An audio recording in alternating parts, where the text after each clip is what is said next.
عن انس قال قال رسول الله صلی اللہ علیہ وسلم يهرم ابن آدم وتشب منه اثنتان الحرص على المال والحرص على العمر رواہ ابن ماجہ کتاب الزہد 4234.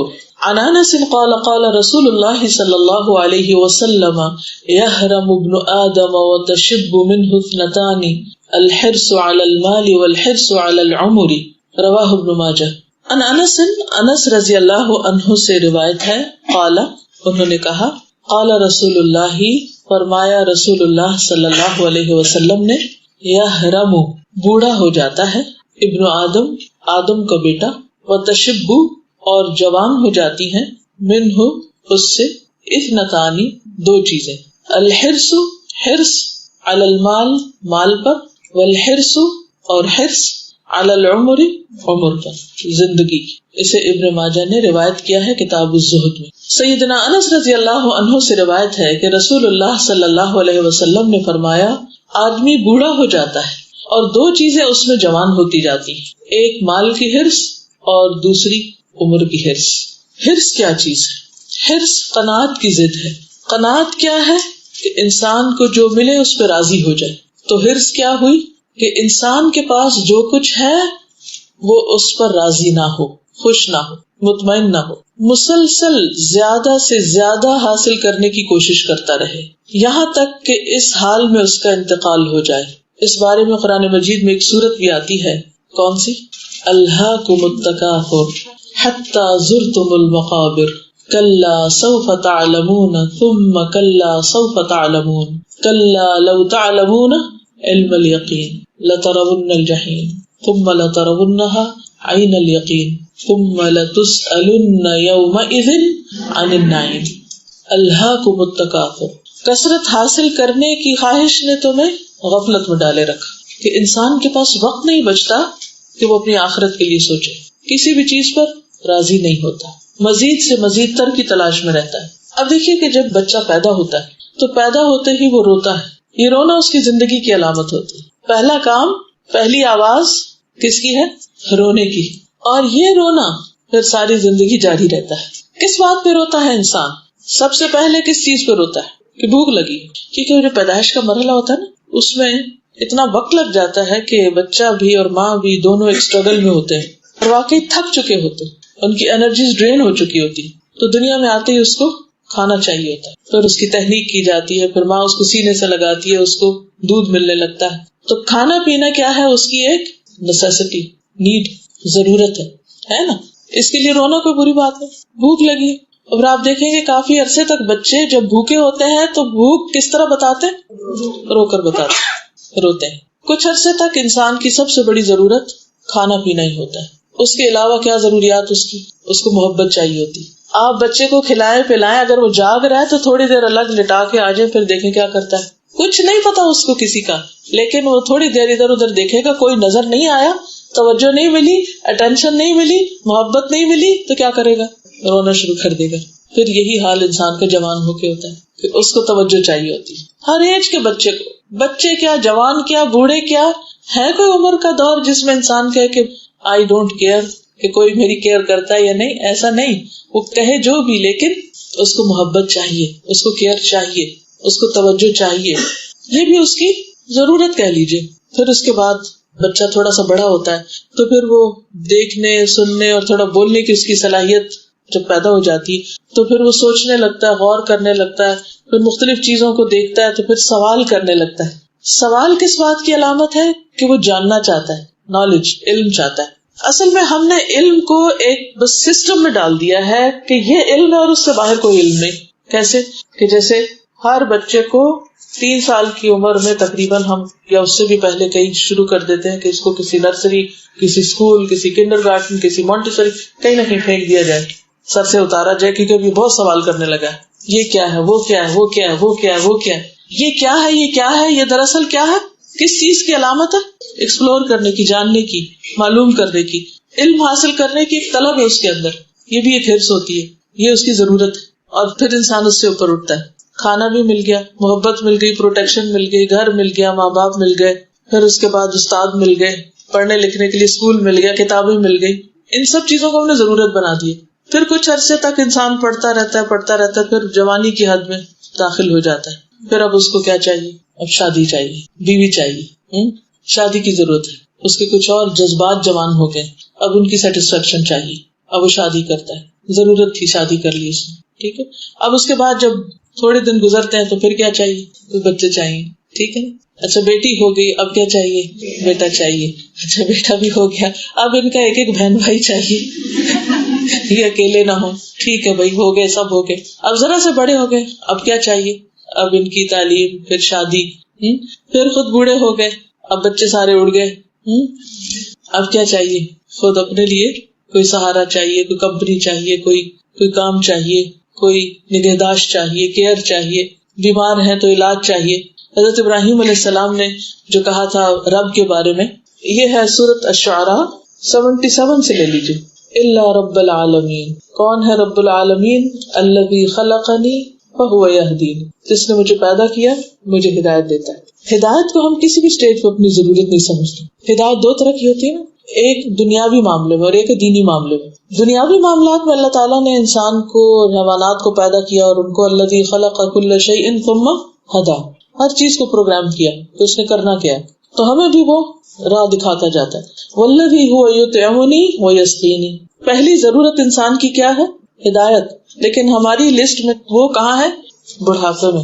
اس لیے دین کا علم ہم عام طور پہ کب حاصل کرنا چاہتے ہیں؟ جب ساری زندگی اور کام کر چکے تھے, ریٹائرمنٹ کی ایج میں. ابراہیم علیہ السلام نے اس کو کہاں رکھا؟ نمبر 1. اب یہ آپ پر ہے, آپ بھی اپنی لسٹ دیکھ لیجئے کون سی اوپر ہے کون سی نیچے.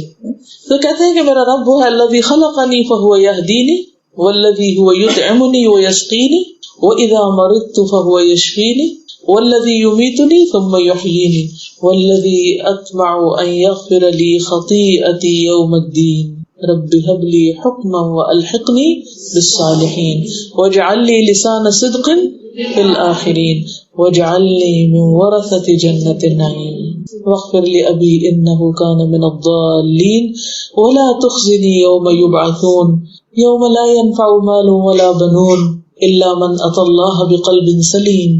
یہ ہے دعاؤں کی لسٹ اور اللہ سے تعلق کی اور نیڈز اینڈ نیسیسٹیز کی, کہ یہ سب کچھ چاہیے. لیکن ایک عام دنیا دار انسان, اس کی لسٹ کچھ اور. تو ایک لسٹ بنائیے. ابراہیم علیہ السلام نے کیا کیا مانگا, انہیں کیا کیا چاہیے تھا, ابتدا کس سے کی, انتہا کس سے کی, انہی آیات کو لکھ لیجئے. ٹھیک, اس کے مقابلے میں میری ٹرو پکچر کیا, میں اپنے دل سے پوچھوں میں کیا کیا چاہتی ہوں, کیا کیا میری نیڈز ہے. ٹھیک, ہمارے تو خوابوں میں بھی یہ دعائیں نہیں آتی.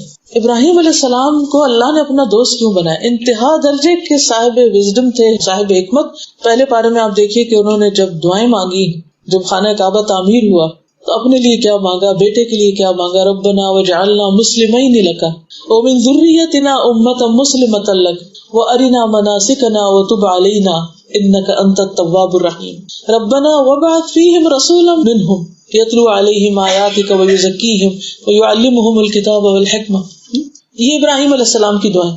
پھر سورۃ ابراہیم میں آپ دیکھیے کیا مانگتے ہیں, کیونکہ انسان کی دعا بیسڈ ہوتی ہے اس کی نیڈز پر, نیڈ بیسڈ ہوتی ہے. جس کو آپ نیڈ کہتے ہیں آپ اسی کو مانگتے ہیں. ہماری نیڈز کیا ہیں, ہماری دعاؤں سے پتہ چل جائے گا ہم کیا چاہتے ہیں. ٹھیک ہے نا, ہم سب کچھ کہاں کا مانگتے ہیں, نیچے کا, اور وہ سب کچھ آگے کا یا اوپر کا. اس میں آپ دیکھیے کہ دنیا کی ضرورت کی کون سی چیز ہے, کس کا مینشن ہے, صرف کھانا پینا کا. وہ میرا رب کھلاتا پلاتا مجھے, وہ کھلا رہا ہے, لیکن مجھے کیا چاہیے, جو چاہیے وہ منہ سے بول کے مانگا. ٹھیک, تو ہر انسان کے پیدا ہوتے ہی اس کے ساتھ ضروریات لگی ہوتی, کچھ چھوٹی چھوٹی. آپ نے دیکھا کہ بچے کی پیدائش سے پہلے مائیں خصوصی شاپنگ کرتی. آپ کو معلوم پاکستان سے لوگ دبئی آتے ہیں بچے کی شاپنگ کرنے. پہلے میں سنا کرتی تھی شادی کی شاپنگ کرنے جا رہے ہیں, اور اب سننے میں آتا ہے کہ بچے کی شاپنگ کرنے جا رہے ہیں, کہ بچہ پیدا ہونے والا ہے. تو سب سے پہلے انسان کی کچھ ضروریات ہوتی ہیں, ایک پوری ہو گئی, دوسری ہو گئی. اپنی نیڈس کی آپ لسٹ بنا لیجئے, ساری پوری ہو گئی, ٹھیک ہے, ہو گئی. اب انسان اس پہ نہیں رہتا کہ نیڈس پوری ہو گئی, پھر وہ کیا چاہتا ہے کہ تھوڑی سہولت ہو جائے, تھوڑے آرام کی زندگی گزارے. پہلے کہتا ہے کھانا ہو جائے, پھر کہتا ہے تھوڑا سا اس میں چٹنی بھی ساتھ ہو جائے. ٹھیک ہے نا, ایک اگلے اسٹیپ پہ جاتا ہے. پھر کہتا ہے میٹھا تو ہونا ہی چاہیے نا, پھر کہتا ہے کہ چائے بھی تو ہو. پھر وہ کتنا لمبا مینیو ہو جاتا ہے, پتہ ہے. تو انسان صرف پھر راحت تک ہی نہیں رہتا کہ آرام کو ہو, یعنی کھلا ہاتھ ہو. پھر عیش و عشرت بھی چاہتا ہے، لگژری چاہتا ہے. پہلے کہتا ہے بس جھونپڑی بھی ہو تو کافی. جھونپڑی مل جاتی تو کیا کہتے ہیں 2 بیڈ روم تو ہونا، ایک اپنا اور ایک بچوں کا. پھر کہتا ہے کہ ہر بچے کا الگ تو ہونا. پھر کہتا ہے ہر بچے کا الگ گھر بھی تو ہونا. پھر کہتا ہے ہر ملک میں گھر ہو. پھر آگے سے آگے اور کیا بھولا رہتا ہے، کیا بھولا رہتا ہے؟ وہ جنت کا گھر، وہ آخرت کا گھر. وَإِنَّ الدَّارَ الْآخِرَةَ لَهِيَ الْحَيَوَانُ. ساری زندگی اس میں گزر جاتی ہے کہ یہ مل جائے، یہ مل جائے. ایک کے بعد آپ سٹیپ بائی سٹیپ آپ دیکھتے جائیں گے کہ وہی انسان جو شادی سے پہلے صرف جھونپڑی چاہتا تھا، اب جب بڑھاپے کو پہنچا تو ہر بچے کے لیے الگ محل چاہتا ہے. یہ ہے کہ انسان خود بوڑھا ہوتا جاتا اور اس کی خواہشات جوان ہوتی چلی جاتی. پہلے وہ ایک کمرے کے گھر پہ بھی راضی تھا اور تڑپتا تھا کہ بس وہ بھی مل جائے تو بہت ہے. اور اب جب اللہ نے دیا اور دیتا جا رہا ہے تو اس کو اور بڑھا رہا ہے، اور بڑھا رہا ہے، اور بڑھا رہا ہے، اور بڑھا رہا ہے. اور اس میں سے زکوٰۃ دینے کا وقت نہیں، مہلت نہیں، اور آخرت کے لیے خرچ کرنے کا، آگے بھیجنے کا کوئی خیال نہیں. پچھلے دن کسی سے بات ہو رہی تھی تو انہوں نے کہا کہ ہمارے بزنس میں کچھ لاس ہو گیا. تو میں نے اسے سوال کیا کیا آپ زکوٰۃ دیتے تھے؟ ان کا نہیں، اصل میں ہم جو اس میں سے نکلتا تھا اسی میں ڈال رہے تھے تاکہ اسے اور ایکسپینڈ کریں. میں نے کہا لیکن اس میں اپنی ضرورت کے لیے تو نکال ہی رہے تھے نا، اور صرف ہماری ضروریات نہیں، ہم اپنی لگژری تک کے لیے نکالتے ہیں. لیکن جب زکوٰۃ دینے کی باری آتی ہے تو ہم کیا کہتے ہیں؟ ابھی تو ہمیں اس کو اور ایکسپینڈ کرنا ہے، ابھی تو ہمارا ٹارگیٹ یہ ہر سال کی پلاننگ کی ہوتی ہے، اس سال میں بزنس اتنا جائے گا، اگلے میں اتنا بڑھانا، اگلے میں اتنا، اگلے میں اتنا. اور زکوٰۃ کے لیے ایک پیسہ تک نہیں نکالتے. جب زکوٰۃ نہیں نکالتے تو صدقہ خیرات کہاں سے نکلے گا؟ تو پھر اللہ تعالیٰ کیا کرتے؟ پھر اللہ کا قانون حرکت میں آتا ہے. اور بعض اوقات جس باغ کا صدقہ نہیں نکالا جاتا اس باغ کا کیا ہوتا ہے؟ پڑھا ہے قرآن مجید میں، وہ باغ جل جاتا ہے. اچانک کوئی بگولا آتا ہے، ختم ہو جاتا ہے. تو انسان اس دنیا میں اپنی صحت، مال، دولت، اولاد کی حفاظت کے لیے بھی صدقہ خیرات کرے اور اپنی آخرت کا گھر بنانے کے لیے بھی کچھ خرچ کرے. اس کی ہرس دنیا کی اتنی نہ بڑھ جائے کہ صرف دنیا اور دنیا ہی کا عیش و عشرت اور اس کی لگژریز میں زندگی گزارے. اور پھر کیا ہوتا ہے کہ یہ جب سب مل جاتا ہے نا، جتنا چاہتا ہے، پھر اس کے بعد وہ چونکہ مال و دولت کی کثرت سے اسٹرانگ ہوتا جاتا ہے، پھر وہ چاہتا ہے اقتدار ملے. صرف اپنے ذاتی مال پہ کنٹرول نہیں، پھر کیا چاہتا ہے؟ پورے ملک پہ کنٹرول مل جائے. پھر جب اپنے ملک پہ کنٹرول مل جاتا ہے پھر کیا چاہتا ہے؟ یہ جو آس پاس کی ذرا ریاستیں ان کو بھی کنٹرول کر لے. پھر جب وہ کنٹرول کر لے تو پھر کیا چاہتا ہے؟ پوری دنیا کو کنٹرول کر لے. ہے نا ہرس؟ کہیں رکتا؟ کہیں نہیں رکتا. اس میں بریک کہاں لگانی پڑے گی؟ ہر سٹیپ پہ لگانی پڑے گی اپنے آپ پہ. گھر ہے نا، اب چلو ہمارے پاس چھت ہے، اب کسی غریب کو بھی چھت ڈال دیں. بہن بھائی کی بھی خبر لے لیں، ہمارا بچہ یہاں تک پڑھ چکا، اب خاندان کے جو بچے نہیں پڑھ رہے ذرا ان کا بھی فکر کر لیں. اور ذرا بڑا خاندان یعنی مسلمان خاندان، ذرا ان کی بھی خبر لے لیں، ان کے بھی پڑھنے کا کوئی انتظام کر دیں، کوئی اسکول کھول دیں. خود اللہ نے ہم کو اچھی صحت دی ہے، بچے صحت مند سلامت ہے، الحمدللہ. ہمارا کوئی بجٹ نہیں جا رہا میڈیکل پہ، یا میڈیکل فری ہے ہمارے پاس، اللہ کا شکر. چلے وہ جو ہم نے صحت پہ خرچ کرنا تھا وہ کسی غریب ملک میں کسی ہیلتھ کیئر پہ خرچ کر دیں، ہو سکتا ہے. لیکن ہم وہ بجٹ کہاں خرچ کرتے ہیں؟ پھر اپنے اوپر، پھر اپنے اوپر، پھر اپنے اوپر. اور پھر چونکہ انسان جب بوڑھا ہوتا ہے نا تو کمزوری آنے لگتی، پھر اس کو انسیکیورٹی ہونے لگتی. پھر وہ سوچتا ہے پتہ نہیں میرے بچے مجھے کچھ دیں یا نہ، پتہ نہیں کوئی میری ٹیک کیئر کرے یا نہ. تو وہ خرچ کرنے کے بجائے اور سمیٹنا شروع کر دیتا ہے، آخرت کی تیاری کرنے کے بجائے اور مٹھی بند کرنے لگتا ہے. اچھا ٹھیک ہے، مرنے کے بعد انہوں نے لے لینا، بعد میں لے لیں گے. مرنے کے بعد جو لوگ بانٹیں گے اس کی تو بات ہی کچھ اور ہے، تو کسی اور کا ہو گیا. ہمارا تو وہی ہے نا جو ہم نے کھایا پہنا استعمال کیا ختم کیا. تو اس لیے یہ حدیث ایک وارننگ ہے، اور انسان اپنی خواہشات اور اپنی حرص و حوث پر ہمیشہ نظر رکھے. یہ نہ ہو کہ حتی زرتم المقابر، انسان قبر میں پاؤں جا لٹکائے اور اس وقت اس کو ہوش آئے اوہ یہ تو اب سارا ہی لے گئے دوسرے، میرا کیا بنا. اس لیے ہم میں سے ہر ایک کو اپنے ذاتی مال میں سے، اپنی چیزوں میں سے، اپنے ہاتھ سے اپنی آخرت کی خاطر خود صدقہ کرے. اگر ہم نے نہیں کیا تو ہمارے بچے کہاں سے کریں گے ہمارے لیے؟ ہم نے ان کو عملی نمونہ ہی نہیں دکھایا کر کے کہ دیا بھی جاتا ہے. تو انسان بوڑھا ہوتا جاتا ہے اور اس کی حرص مال کی بڑھتی جاتی، اور صرف مال کی نہیں بلکہ اس کے ساتھ ساتھ مزید جینے کی حرص بڑھتی جاتی.